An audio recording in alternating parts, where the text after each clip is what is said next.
Bun. Aluatul a format spumă, iar acum putem adăuga gălbenușul, cele 2 ouă, untul topit și răcit, Da.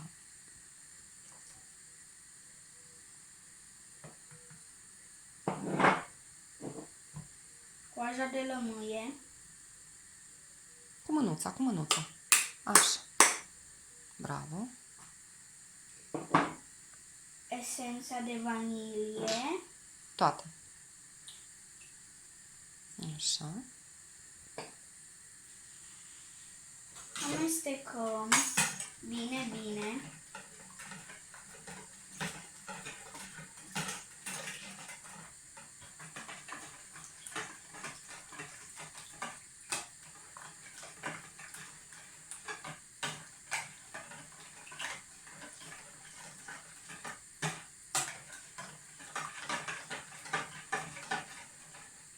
Încă.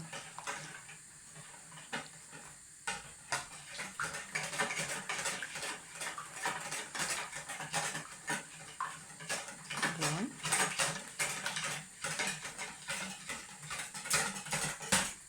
Trebuie să nu mai rămână urme.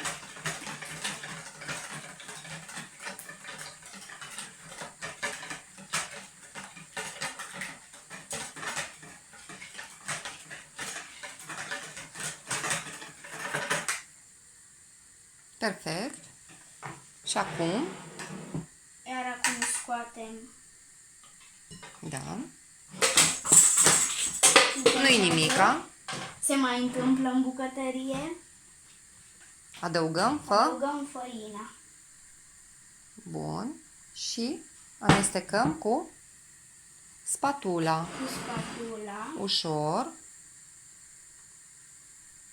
Nu știam că poate fi așa ușor momentan. Ușor, fără să facem mizerie, da? Să iau de pe margini.